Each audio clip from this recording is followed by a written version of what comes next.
Hello दोस्तों, मैं रविंद्र आपका स्वागत करता हूं। जैसा कि आप जान रहे हैं कि हाई स्कूल की ये 90 प्लस सीरीज हम लेके चल रहे हैं, ठीक है। तो इसमें पहला चैप्टर जो हमारा है लाइट फिजिक्स में, वैसे तो शायद 11 नंबर का चैप्टर है, 10 नंबर का, वैसे ये फर्स्ट है फिजिक्स का। तो इसमें हमने कुछ क्वेश्चन करा दिए थे। एक वीडियो हमने इसकी मतलब एक वीडियो हमारी आ चुकी है, ठीक है। तो हम इस पर क्वेश्चन कराते हैं, उसके बाद आगे देखते हैं क्या होता है। तो अगर आपके पास NCERT बुक हो तो 206 पेज नंबर पे आप देखिए क्वेश्चन नंबर 15 देखिए।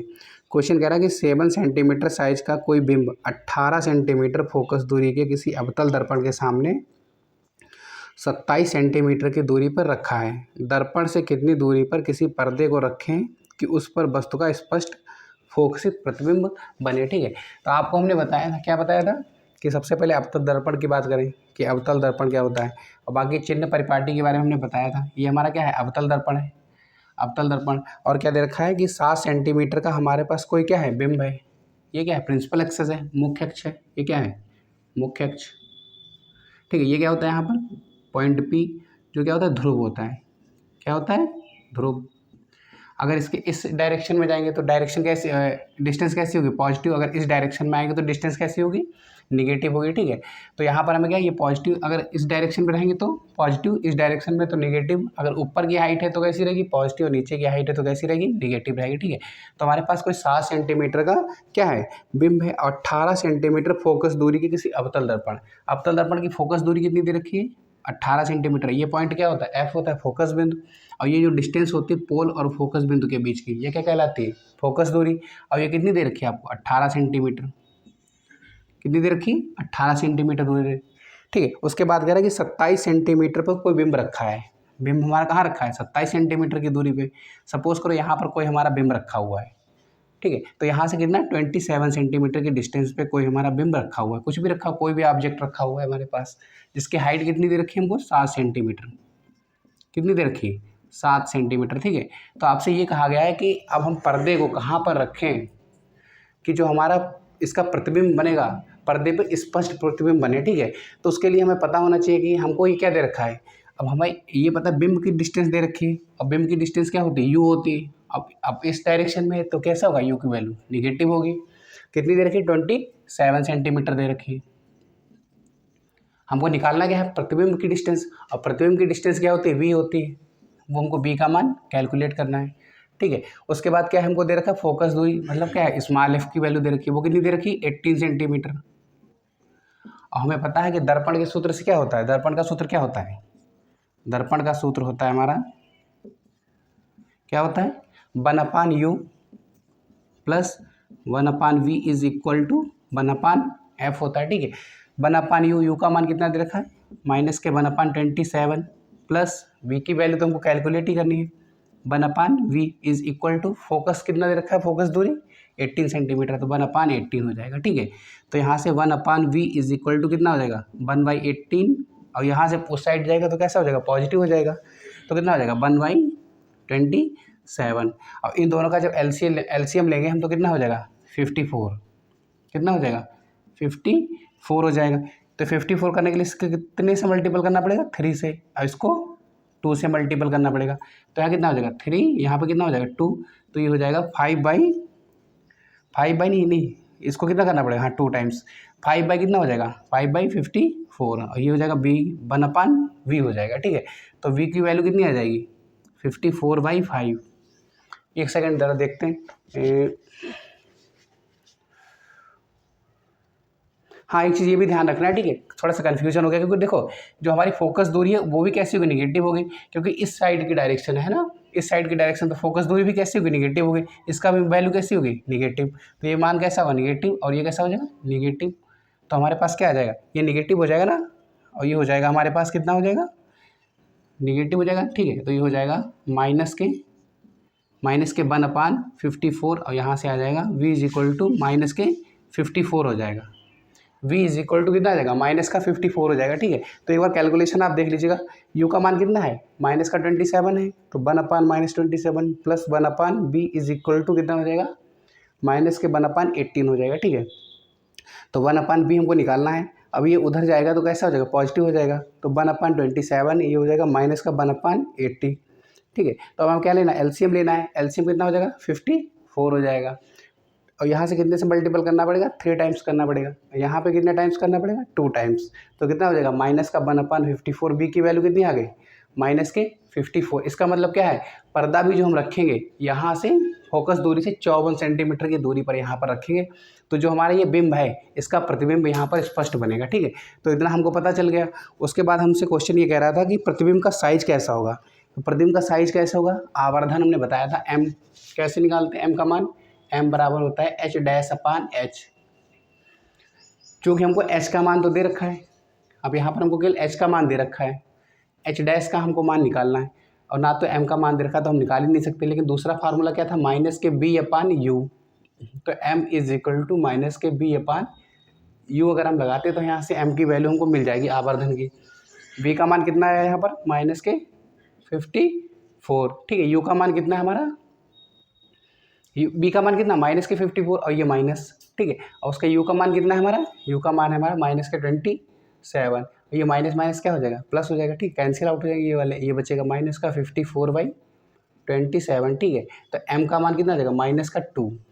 m का मान कैसा हो जाएगा, माइनस का 2। हमने ये बताया था अगर माइनस है तो प्रतिबिंब कैसा है, प्रतिबिंब हमारा कैसा होगा, अगर माइनस है तो प्रतिबिंब हमारा हो जाएगा कैसा, रियल हो जाएगा, वास्तविक हो जाएगा। अगर वैल्यू पॉजिटिव आती है अगर m का मान तो कैसा होता है, आभासी होता है। निगेटिव है तो कैसा होगा, आभासी नहीं होगा, तब हमारा क्या होगा, वास्तविक हो जाएगा। ठीक है, और 2 का मतलब क्या कर रहे हैं, प्रतिबिंब हमारा क्या है, बिंब से दूनी साइड में इसका आवर्धन बता रहा है। क्योंकि हमने बताया था m का मान अगर 1 है, m का मान कितना है, 1 है, तो प्रतिबिंब क्या होगा, 100% होगा। यानी कि जितना बड़ा प्रतिबिंब है, बिंब है, उतना ही बड़ा प्रतिबिंब होगा। अगर m का मान 1 से कम है, m का मान 1 से अधिक है, तो प्रतिबिंब क्या होगा, बिंब से बड़ा होगा। अगर m का मान क्या है, 1 से कम है, तो यहाँ पर प्रतिबिंब जो होगा हमारा वो क्या होगा, बिंब से छोटा होगा। यहाँ पर क्या है, m का मान 1 से अधिक है, कितना है, 1/2 है ना, दूना है। तो इसका मतलब क्या, प्रतिबिंब हमारा जो बन रहा होगा, बिंब का जो हमारा प्रतिबिंब बन रहा होगा यहाँ पर 27 सेंटीमीटर की डिस्टेंस में, वो कैसा बन रहा होगा, इससे दूना बन रहा होगा। यानी कितना, अगर ये 2 टाइम्स है, इसका 2 टाइम्स कितना हो जाएगा, 14 सेंटीमीटर। कितना हो जाएगा, 14 सेंटीमीटर। ठीक है, वैसे अगर आपको वैल्यू कैलकुलेट करनी है तो हमको पता है m = क्या होता है, h'/h। m का मान कितना है, माइनस का 2, h'/h का मान कितना था, 7 था, तो h' बराबर कितना हो गया, माइनस का 14। यानी कि जो h का मान आ गया हमारा कितना, 14 आ गया। यानी प्रतिबिंब का जो साइज़ होगा वो कैसा होगा, बिंब के साइज़ का दूना होगा। ठीक है, उसके बाद क्या कह रहा था, उसके बाद हमको पता ही चल गया। ठीक है, तो उसके बाद हम देखते हैं आगे क्या कहते हैं, क्वेश्चन आगे देखते हैं। ये क्वेश्चन सारे कर लोगे अगर आप, तो इसके अलावा कोई एग्जाम में आएगा नहीं दूसरा क्वेश्चन। ठीक है, तो आगे देखते हैं। फिर इसके बाद हमें पढ़ना है परावर्तन प्रकाश का।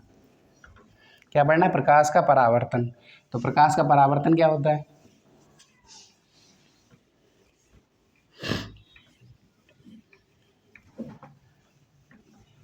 प्रकाश का परावर्तन क्या होता है, प्रकाश का परावर्तन हमने बताया था, कोई भी हमारे पास कोई सरफेस हो, ये हमारे पास क्या है, कोई चिकनी सरफेस है। ठीक है, हमारे पास कोई चिकनी सरफेस है। ठीक है, अगर प्रकाश किरण कोई आती है और इस सरफेस से, ये पॉलिश्ड कोई चिकनी सरफेस है, और यहाँ पॉलिश क्या होती है, इससे टकराती है यहाँ से, और जिस माध्यम से आई थी उसी माध्यम में वापस चली जाती है।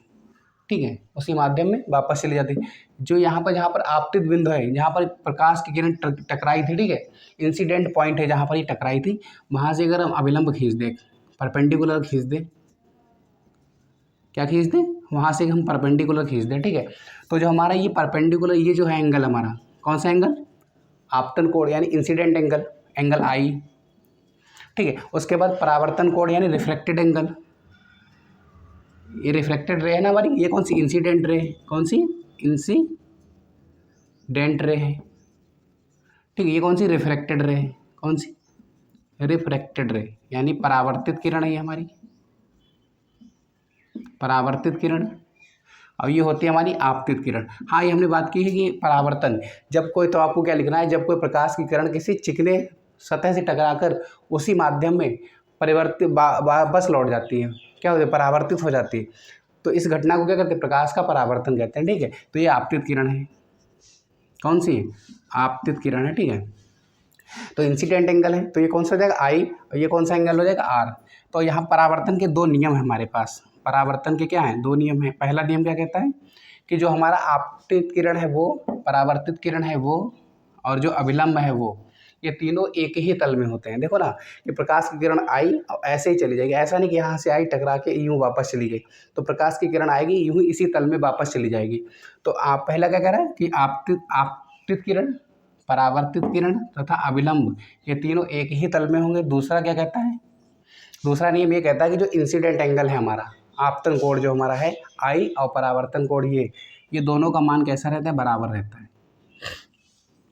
ये दोनों का मान कैसा होगा, बराबर होगा। आपतन कोण आई तथा परावर्तन कोण आर का मान कैसा होगा, बराबर होगा। लेकिन एक कंडीशन होनी चाहिए कि जो हमारी सरफेस है ये कैसी होनी चाहिए, ये सरफेस हमारी चिकनी सतह होना चाहिए, ठीक है। ये नहीं कि अगर यहाँ पर कोई भी किसी भी प्रकार की कोई अगर खुरदरी सरफेस है हमारी, ठीक है, तो ये क्या होगा, अगर इस प्रकार से कोई भी खुरदरी सरफेस है तो ये आपतन एंगल और आपतन कोण और परावर्तन कोण बराबर हों, तो इस तरीके से कुछ ज़रूरी नहीं है।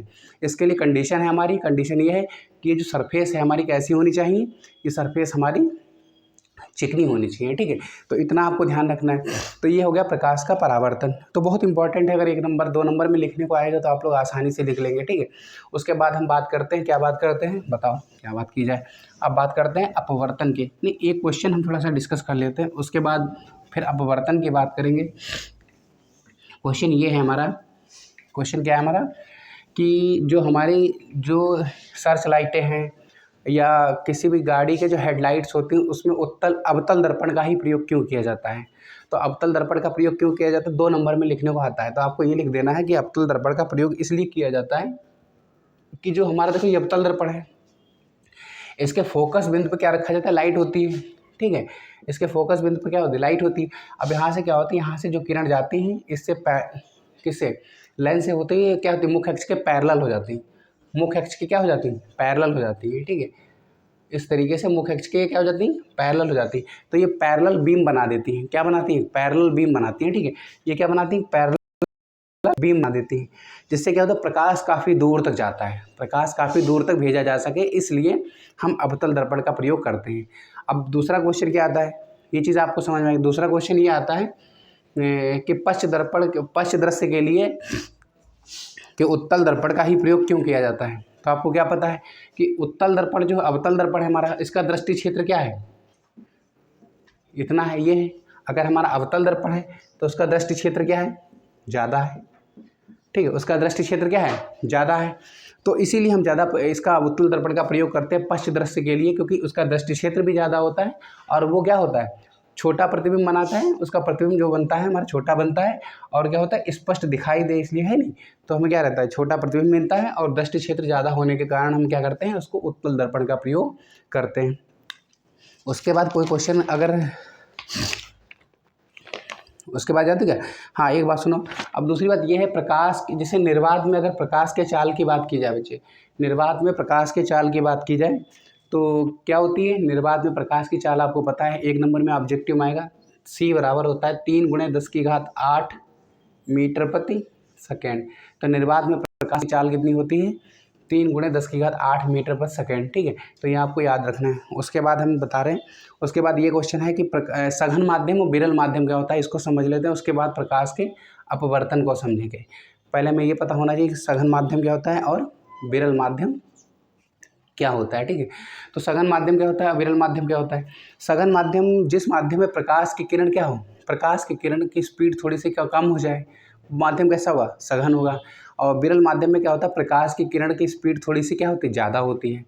ये चीज़ समझ लो, अगर भीड़ भाड़ वाली एरिया में हम अपनी बाइक लेके जाएँ तो थोड़ा स्लो ही चलेंगे ना, और जहाँ पर भीड़ कम हो तो वहाँ पर स्पीड से हम बाइक निकल जाएगी।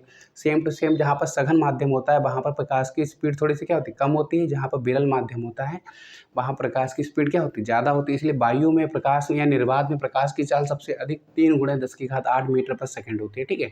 तो ये चीज़ आपको समझ में आ जानी चाहिए। उसके बाद हम पढ़ेंगे प्रकाश का परावर्तन, अपवर्तन पढ़ेंगे। क्या पढ़ेंगे, प्रकाश का अपवर्तन पढ़ेंगे। अच्छा एक चीज़ हम आपको और बता दें, समांग माध्यम अगर है हमारे पास तो जैसे क्या होता है, अपवर्तन जब हम पढ़ेंगे तो वहाँ पर हम ये पढ़ेंगे कि हमारे जब एक माध्यम से किरण दूसरे माध्यम में जाती है तो क्या होती है, अविलंब की ओर या तो दूर हट जाएगी या तो अविलंब से क्या होगी, अभिलंब की ओर झुक जाएगी। लेकिन जब अगर हमारा माध्यम समांग रहता है, जब माध्यम चेंज ही नहीं हो रहा है, यहाँ भी वायु था यहाँ भी वायु, तो प्रकाश की किरण क्या होती है, सीधी रेखा में चली जाती है। तो वहाँ पर कोई भी अभिलंब से, ऐसा नहीं कि अभिलंब से झुकेगी, अभिलंब से दूर हटेगी, तो प्रकाश की किरण कैसे चलेगी, सीधी चलेगी। ठीक है, तो ये चीज़ आपको ध्यान रखना है कि समांग माध्यम में प्रकाश की किरण में कोई भी वेरिएशन नहीं होता है, एक सीधी रेखा में ही चलती है। तो अब हम बात करते हैं सबसे पहले प्रकाश के अपवर्तन की बात करते हैं। किसकी बात करते हैं, प्रकाश के अपवर्तन की बात करते हैं। ठीक है, तो प्रकाश का अपवर्तन क्या होता है, प्रकाश का अपवर्तन किसकी बात करना चाह रहे हैं, हम बात करना चाह रहे हैं प्रकाश का अपवर्तन क्या होता है। ठीक है, तो प्रकाश को अपवर्तन क्या होता है, जैसे कि हम मान लेते हैं कि कांच का, पहले ये देख लेते हैं, ये हमारे पास कोई एक मीडियम है हमारे पास। ठीक है, ये मान लेते हैं कोई हमारा वायु, कोई सघन में, ये विरल माध्यम है। कौन सा माध्यम है, विरल माध्यम है। ये कौन सा है हमारा, सघन माध्यम है। ठीक है, ये विरल माध्यम, ये वायु होगा, ये कांच होगा, कुछ भी मान लेते हैं। तो यहाँ पर क्या होता है, प्रकाश की किरण आई, यहाँ पर टकराई सरफेस से, और ये क्या होता है, ये नॉर्मल है हमारा, ये क्या है, नॉर्मल है हमारा। अब यहाँ से विरल से सघन माध्यम में जा रही, तो स्पीड कम होगी। जब स्पीड कम होगी तो ये जाना कैसे चाहिए थी, ऐसे सीधी रेखा में जाती प्रकाश की किरण, लेकिन क्या होती, ये नॉर्मल की ओर क्या होती, थोड़ी सी झुक जाती है, नॉर्मल की ओर झुक जाती है। ठीक है, क्योंकि ये विरल माध्यम से सघन माध्यम में जा रही है। तो इतना हमको पता होना चाहिए। अगर हमारे पास क्या होता है, यहाँ पर क्या है, ये हमारे पास क्या है, दो माध्यम है। ये हमारा कैसा है, सघन माध्यम है, और ये हमारे पास कैसा माध्यम है, विरल माध्यम है। यहाँ पर प्रकाश की किरण आई, क्या आई, प्रकाश की कोई किरण आई, सघन माध्यम से किस माध्यम में जाने की बात हो रही, विरल माध्यम में जाने की बात हो रही। ठीक है, ये इसका क्या है, नॉर्मल है, ये इसका क्या है, नॉर्मल है। अब यहाँ सघन माध्यम में स्पीड थोड़ी सी कम रहेगी, विरल माध्यम में स्पीड थोड़ी सी बढ़ेगी। इसको जाना कैसे चाहिए था, इसको जाना चाहिए था, ये विरल माध्यम है। ठीक है, तो इसको कैसे जाना चाहिए था, इस तरीके से कुछ जाना चाहिए था। लेकिन क्या होगा, प्रकाश विरल सघन माध्यम से किस माध्यम में, विरल माध्यम में जा रही, तो ये क्या हो जाती है, थोड़ा सा दूर हट जाती है। स्पीड बढ़ेगी तो थोड़ा सा दूर हट जाती है। ठीक है, तो अभिलंब से थोड़ा क्या हो जाती है, दूर हट जाती है। ये होता है इंसिडेंट एंगल, ये रिफ्लेक्टेड एंगल होता है। ठीक है, ये कौन सा एंगल है, इंसिडेंट एंगल, ये क्या होता है, रिफ्लेक्टेड एंगल होता है, आई और आर। ठीक है, तो विरल माध्यम से सघन माध्यम में जाती है तो किरण क्या होती है, स्पीड कम हो जाती है, तो अभिलंब की ओर झुक जाती है। और जब सघन माध्यम से विरल माध्यम में जाती है तो स्पीड क्या होती है, बढ़ जाती है, और ये क्या होती है, अभिलंब से थोड़ा दूर हट जाती। तो इतना आपको समझ में आ गया होगा। ठीक है, अब हम बात करते हैं प्रकाश का अपवर्तन किसी कांच के स्लैब में। अगर कोई कांच का स्लैब है तो प्रकाश का अपवर्तन, कहाँ पे प्रकाश के अपवर्तन की बात हो रही है, क्योंकि कांच का स्लैब है, आपके एनसीईआरटी में दे रखा है। ठीक है, कि कांच के स्लैब में, कांच का स्लैब है। ठीक है, ये हमारे पास कोई कांच का स्लैब है, कांच का स्लैब है, तो हमें क्या करना है, वहाँ पर प्रकाश का अपवर्तन हमको पढ़ना है। ठीक है, कोई कांच का हमारे पास टुकड़ा है। ठीक है, कोई हमारे पास कांच का स्लैब है, उसमें प्रकाश का अपवर्तन हमको पढ़ना है। ठीक है, तो यहाँ पर क्या होगा, वायु है, ये माध्यम मान लेते हैं वायु है, ये कौन सा माध्यम है, कांच का माध्यम है। ठीक है, तो यहाँ पर क्या होगा, प्रकाश की किरण आएगी, टकराएगी, टकराने के बाद प्रकाश की किरण को कुछ इस तरीके से वापस जाना, ऐसे आगे निकल जाना चाहिए था, लेकिन ये माध्यम कैसा था, वायु था, तो वायु का माध्यम कैसा होगा, विरल होगा। अब कांच के माध्यम में आई, ये कैसा होगा, सघन होगा। आगे फिर क्या है, वायु है, तो फिर कैसा हो जाएगा, विरल हो जाएगा, है ना, हो जाएगा। अब यहाँ पर क्या होगा, अभिलंब से क्या, सघन माध्यम से कहाँ जा रही है, सघन माध्यम से जा रही है हमारी कांच की किरण विरल माध्यम में, विरल माध्यम से सघन माध्यम में। अब विरल से सघन में जाएगी, क्या होगी, स्पीड कम होगी, तो क्या हो जाएगी, थोड़ी सी टिल्ट हो जाएगी अभिलंब की ओर, और कुछ इस तरीके से जाएगी। अभी समांग माध्यम में तो सीधे रेखा में चलती रहेगी। फिर उसके बाद क्या होगा, अब यहाँ पर कैसा माध्यम था, सघन, अब जा किस माध्यम में रही, विरल माध्यम में जाएगी, और इसका अभिलंब खींच देते हैं। तो इसको जाना कैसे चाहिए था, कुछ इस तरीके से जाना चाहिए था, लेकिन क्या होगी, ऐसे ना जाके अभिलंब से थोड़ा क्या होगी, दूर हट जाएगी। कैसे हट जाएगी, दूर हट जाएगी, कुछ इस तरीके से जाएगी। ठीक है, कैसे जाएगी, कुछ इस तरीके से जाएगी, कुछ इस तरीके से जाएगी। ठीक है, तो इतना आपको समझ में आ गया। तो हम एक ये कहता है कि किसी कांच के स्लैब से जब क्या होती है, प्रकाश की किरण जाती है, तो यहाँ से क्या होता है, तो जब यहाँ से जब इमर्ज्ड होगी हमारी किरण, प्रकाश की किरण जो इमर्ज किरण होगी वो क्या होगी, जो इमर्ज किरण होगी हमारी, यहाँ पर जो प्रकाश की किरण यहाँ से निकल रही है वो किरण जो होगी हमारे, अगर हम इसको एक एज्यूम कर लें कि अगर ये सीधी रेखा में जाती, प्रकाश की किरण के समान माध्यम में चल रही होती तो कुछ इस तरीके से जाती सीधी रेखा में। लेकिन यहाँ से 2 बार यहाँ से क्या होना, टिल्ट होने के बावजूद ही क्या हो जाती है, जब यहाँ से इमर्ज होगी तो ये इसी के पैरेलल निकलती है।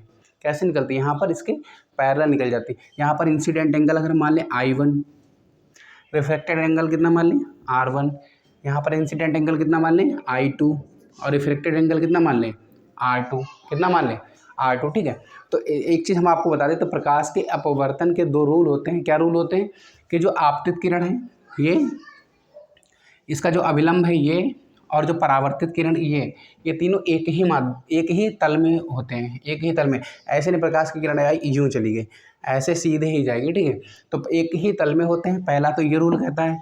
दूसरा रूल क्या कहता है हमारा, दूसरा रूल ये कहता है कि इंसिडेंट एंगल जो ये है, इंसिडेंट एंगल और रिफ्लेक्टेड एंगल का जो रेशियो होता है, साइन जया, मतलब हिंदी में कहें तो जया। ठीक है, हिंदी में कहें तो जया मतलब साइन। अगर sine of a incident angle ले ले और साइन ऑफ क्या ले ले, रिफ्लेक्टेड एंगल ले ले। ठीक है, इन दोनों का अगर हम रेशियो ले लें तो वो हमेशा क्या रहता है कि नियतांक रहता है। नियतांक मतलब नियत अंक, जिसका मान हमेशा नियत अंक होता है। अगर 3 है तो ये 4 है या 5 है, नियत अंक अगर है तो अगर इसके साइन आई और साइन आर का मान क्या रहेगा, हमेशा वो नियत अंक ही आएगा। ठीक है, चाहे इसके आई आर का मान अगर चेंज भी करते रहोगे फिर भी वो क्या होगा, कांस्टेंट आएगा, इसका नियत मान आएगा। यहाँ से यानी कि अगर हम आई रिफ्लेक्टेड एंगल है, अगर हम कुछ मतलब अविलंब से 45 पे था, अब 60 पे कर दें अविलंब से, तो रिफ्लेक्टेड एंगल ले लें तो उन दोनों का जो वैल्यू आएगी, जो अभी वैल्यू आ रही थी 45 पे, जो कांस्टेंट वैल्यू आ रही थी वही वैल्यू तब भी आएगी। ठीक है, तो वो कैसा मान होगा, नियत अंक होगा। तो इसी जो ये जो रेशियो है ना, इसको हम स्नेल का नियम भी कहते हैं। क्या कहते हैं, स्नेल का नियम। तो स्नेल का नियम भी अगर कहें लिखना पड़ जाए तो आपको यही लिखना है। ठीक है, किसको हम क्या कहते हैं, स्नेल का नियम भी कहते हैं। अच्छा, एक चीज़ हम आपको और भी बताना चाहेंगे कि भिन्न भिन्न माध्यम में क्या होता है, प्रकाश की चाल जो होती है वो अलग अलग होती है। हर माध्यम में प्रकाश की चाल क्या होती है, अलग अलग होती है। ठीक है, तो मान लेते यहाँ पर वायु था, यहाँ पर मान लेते वायु ना मान लें, अगर मान लेते कोई दूसरा हमारे पास कोई माध्यम है। ठीक है, इतना समझ में आ गया। उसके आगे हम बात करते हैं, ठीक है। एक हमारे पास मीडियम, कोई हमारे पास ये माध्यम बंद है, ये माध्यम हमारे पास क्या है, बंद है। ये हमारे पास दूसरा माध्यम है कोई, ठीक है, कोई होगा, कोई भी माध्यम है।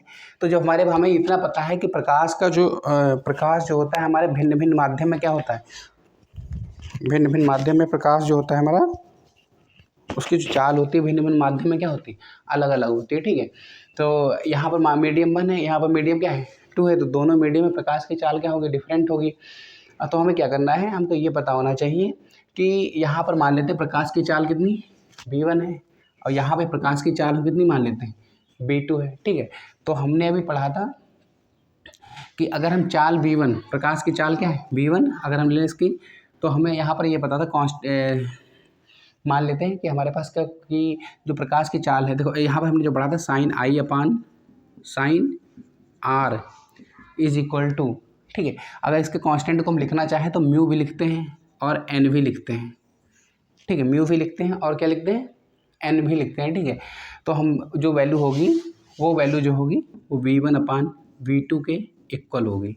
तो ये चीज़ क्या होगी, हमको पता होना चाहिए। इसी को प्रकाश का अपवर्तनांक भी कहते हैं। इसको प्रकाश का क्या कहते हैं, अपवर्तनांक भी कहते हैं इसको, प्रकाश का अपवर्तनांक, जिसको म्यू या एन से लिखते हैं। ठीक है, म्यू से या एन से लिखते हैं V1 अपान V2, ठीक है, या sine i upon r, sine r. ठीक है, ये क्या है, प्रकाश का अपवर्तनांक कहलाता है। क्या कहलाता है, इन दोनों का रेशियो क्या कहलाता है, प्रकाश का अपवर्तनांक। ठीक है, तो यहाँ पर हमारे जैसे मान लेते हैं मीडियम में, पहला मीडियम है, यहाँ पर मीडियम क्या है, दूसरा है। ठीक है, यहाँ पर कितनी वैल्यू है, वेलोसिटी कितनी है, V2 है, यहाँ पर वेलोसिटी वेग कितना है, V1 है, इसकी चाल कितनी है, V1 है। ठीक है, अगर हमें मीडियम 2 की दूसरे माध्यम की चाल पहले माध्यम के सापेक्ष हमको देखनी है, तो पहले माध्यम के सापेक्ष हमें दूसरे माध्यम की चाल अगर हमको देखनी है, तो प्रकाश का जो अपवर्तनांक होगा तो हम उसको लिखेंगे n/1, यानी दूसरे माध्यम की जो प्रकाश की चाल, दूसरे माध्यम में जो प्रकाश की चाल है पहले माध्यम के सापेक्ष, दूसरे माध्यम के प्रकाश की चाल पहले माध्यम के सापेक्ष, ऐसे लिखना है। तो क्या हो जाए, प्रकाश की चाल पहले माध्यम में V1, मतलब V1 हो जाएगी पहले माध्यम में, और प्रकाश की चाल दूसरे माध्यम में, दूसरे माध्यम में यानी V2, तो ये क्या इसके बराबर होगी। तो इस तरीके से कुछ लिखेंगे। अगर हमको लिखना रहता, क्या लिखना रहता, माध्यम 1 की चाल माध्यम 2 के सापेक्ष, तो हम कैसे लिखते हैं, N2 1 नहीं लिखते, तब क्या लिखते हैं N12 लिख देते हैं। क्या लिख देते हैं N12, यानी कि V2/V1, यानी माध्यम 2 में प्रकाश की चाल बटे माध्यम 1 में प्रकाश की चाल, तो क्या लिखते हैं N12 लिखते हैं। ठीक है, यहाँ पर क्या है, दूसरे माध्यम की चाल जो है, दूसरे माध्यम में प्रकाश की चाल जो है पहले माध्यम के सापेक्ष, तो ये क्या, इन दोनों का रेशियो क्या कहलाता है, प्रकाश का अपवर्तनांक कहलाता है। क्या कहलाता है, प्रकाश का अपवर्तनांक। अच्छा, एनसीईआरटी में ये भी दे रखा है, आपने पढ़ा भी होगा, क्या पढ़ा होगा, अगर हमारा पहला माध्यम क्या है, वायु है, क्या है, पहला माध्यम क्या है, वायु है, तो अगर पहला माध्यम वायु है तो यहाँ पर हम क्या करेंगे, N21 नहीं लिखेंगे, फिर हम सीधे लिख सकते हैं, क्या लिख सकते हैं, N2 लिख सकते हैं। और ये अंडरस्टूड हो जाता है कि अगर यहाँ पर दूसरा माध्यम नहीं लिखा तो यहाँ पर अंडरस्टूड है कि वो माध्यम कौन सा है, वायु का माध्यम है। तो हम लिखते हैं N2 बराबर V1/V2 लिखेंगे, और पहले यानी कि वायु में प्रकाश की चाल, और जो दूसरा माध्यम हमारे पास दे रखा है, दूसरे माध्यम में प्रकाश की चाल, तो हम लिखते हैं N2, यानी कि यहाँ पर 1 नहीं लिखा है, इसका मतलब है अंडरस्टूड है, यहाँ पर जो दूसरा माध्यम है, हमारा पहला माध्यम है, वो माध्यम हमारा कौन सा है, वायु का माध्यम है। कौन सा माध्यम है हमारे पास, वायु का माध्यम है। तो इतना हमको ये चीज़ पता होना चाहिए। ठीक है, तो इसको हम रिफ्रैक्टिव इंडेक्स जो होता है हमारा, इसको हम क्या बोल देते हैं, एब्सोल्यूट रिफ्रैक्टिव इंडेक्स बोल देते हैं। क्या बोल देते हैं, एब्सोल्यूट रिफ्रैक्टिव इंडेक्स बोल देते हैं। हिंदी में कहते हैं निरपेक्ष अपवर्तनांक। क्या बोलते हैं, निरपेक्ष अपवर्तनांक बोलते हैं। ठीक है, क्योंकि ये पहला माध्यम हमारे यहाँ पर क्या है, वायु है, तो इसको हम बोलते हैं निरपेक्ष अपवर्तनांक बोल देते हैं। ठीक है, तो इतना आपको समझ में आएगा।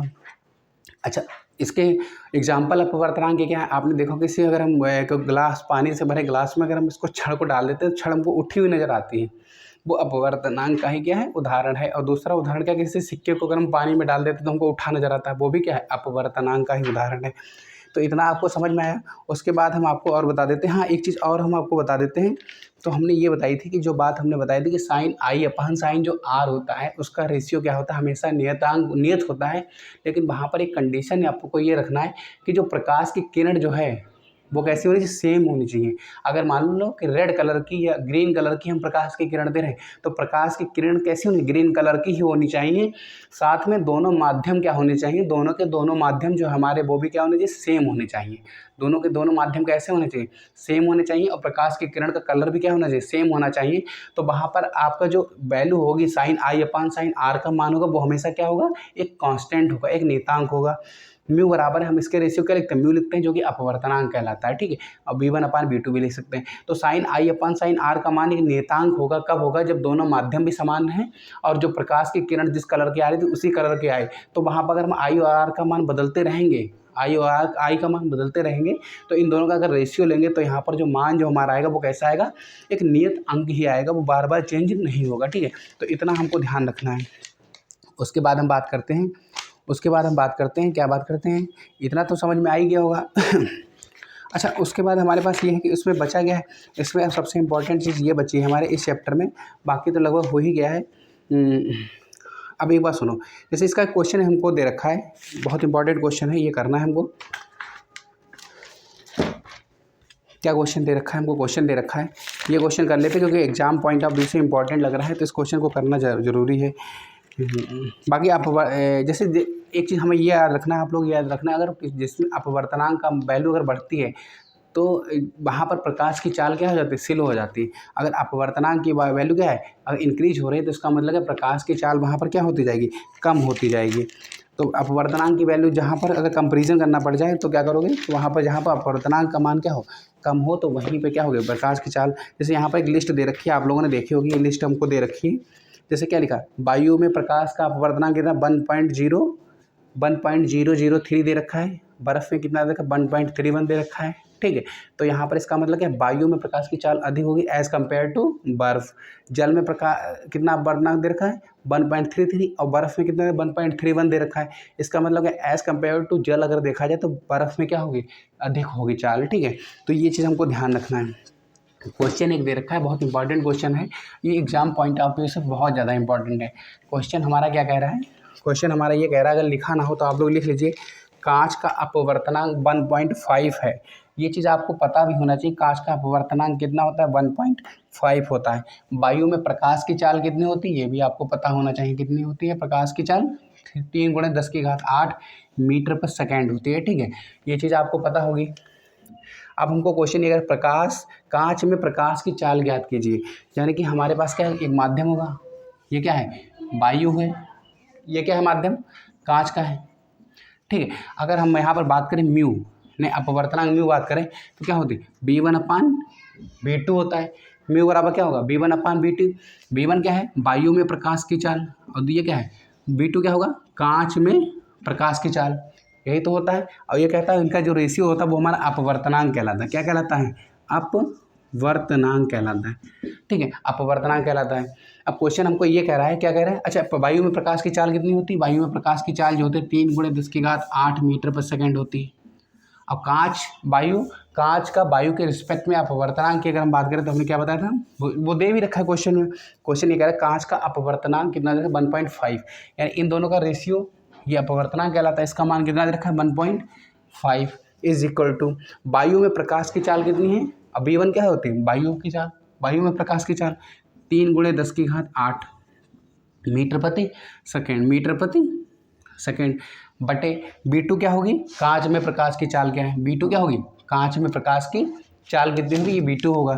तो V2 का मान हमको क्या करना है, निकालना है, यानी हमको V2 का मान निकालना है। ठीक, V2 का क्या हो जाएगा 1.5, सॉरी V2 का मान कितना हो जाएगा, V2 का मान हो जाएगा 3 × 10⁸ बटे 1.5, और ये डेसिमल जब हटेगा तो यहाँ पर क्या आ जाएगा, 10 आ जाएगा, और मीटर प्रति सेकेंड, 5 × 15, 5 दूनी 10, 3 से 3 कट जाएगा, क्या बचेगा, 2 × 10⁸ मीटर प्रति सेकेंड आ जाएगा। ठीक है, 2 × 10⁸ मीटर पर सेकेंड आ जाएगा।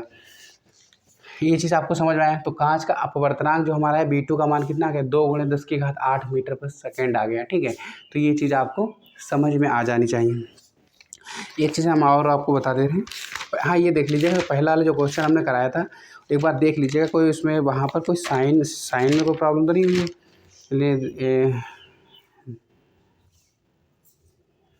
साइन की कोई प्रॉब्लम तो नहीं हुई, अगर प्रॉब्लम हुई तो देख लीजिएगा। ठीक है, तो इतना हम आपको बता दें, जहाँ तक कोई प्रॉब्लम तो नहीं हुई होगी।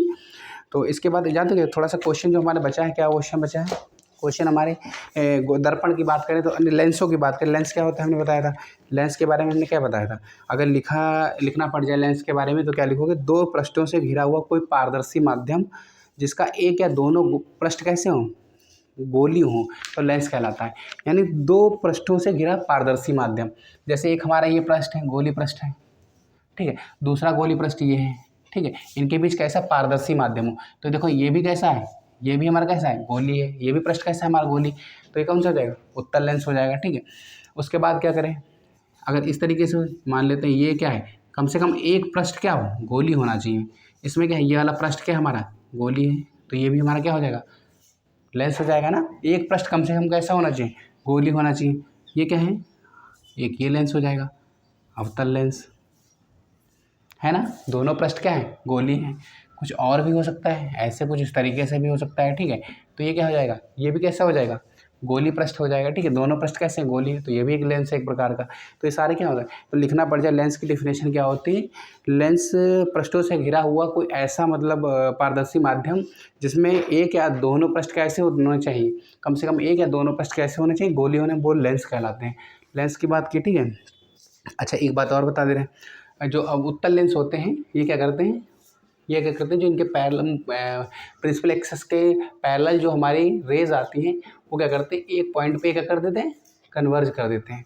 ठीक है, और जो हमारे ये लेंस होते हैं अवतल लेंस, ये क्या करते हैं, जो पैरेलल जो रेज आती हैं प्रिंसिपल एक्सिस के पैरेलल जो रेज आती हैं उनको क्या कर देते हैं, कुछ इस तरीके से डाइवर्ज कर देते हैं। क्या कर देते हैं, डाइवर्ज कर देते हैं। क्या कर देते हैं, डाइवर्ज, कुछ इस तरीके से क्या कर देते हैं, डाइवर्ज कर देते हैं। ठीक है, तो ये चीज़ हम किरणों को क्या कर देते हैं, फैला देते हैं, ये क्या करते हैं, एक पास मिला देते हैं। ठीक है, तो इस पर थोड़ा सा डिटेल डिस्कस हम करेंगे। बाकी इस चैप्टर में थोड़ा सा रह गया, वो आप देखते हैं, कर लेते हैं। एक क्वेश्चन ये दे रखा था, वायु में गमन करते हुए प्रकाश की एक किरण जल में तिरछी प्रवेश करती है। वायु में गमन कर रही थी प्रकाश की किरण, उसके बाद जल में तिरछी प्रवेश करती हैं। ये वायु रहा होगा और ये क्या रहा होगा, जल रहा होगा। ये कोई माध्यम, ये वायु का माध्यम है, ये जल। तिरछी प्रवेश, ऐसे तिरछी गमन करते हो कि प्रकाश की कोई किरण किसमें प्रवेश कर रही है, जल में। वायु का मान क्या होता है, अपवर्तनांक अधिक होता है। प्रकाश की चाल कितनी अधिक होगी, जल का अपवर्तनांक क्या होता है, बढ़ जाता है, तो प्रकाश की चाल क्या होगी, कम हो जाएगी। तो यानी ऐसे सीधे ना जाके वो क्या होती है, इधर टिल्ट हो जाएगी, है ना, अभिलंब की ओर झुक जाएगी। तो लिखा क्या क्या प्रकाश की किरण अभिलंब की ओर झुकेगी अथवा अभिलंब से दूर हटेगी, तो क्या होगी, यहाँ पर अपवर्तनांक का मान बढ़ेगा। यानी क्या, ये विरल माध्यम, सघन माध्यम, और सघन माध्यम में तो प्रकाश की किरण क्या होगी, अभिलंब की ओर झुक जाएगी। तो इतना तो आपको पता ही है, ठीक है। तो यहाँ पर चलो वीडियो एंड करते हैं। और दूसरी बात यह है कि वीडियो को थोड़ा आप लोग शेयर कीजिएगा और सब्सक्राइब कीजिएगा, चैनल को सपोर्ट कीजिएगा। उसके बाद हमारी कंपटीशन की भी क्लासेस चलती हैं, तो आप लोग यहाँ से अगर किसी भी एग्ज़ाम, कॉम्पिटिटिव एग्ज़ाम की अगर प्रिपरेशन कर रहे हैं तो आप यहाँ से पढ़ सकते हैं।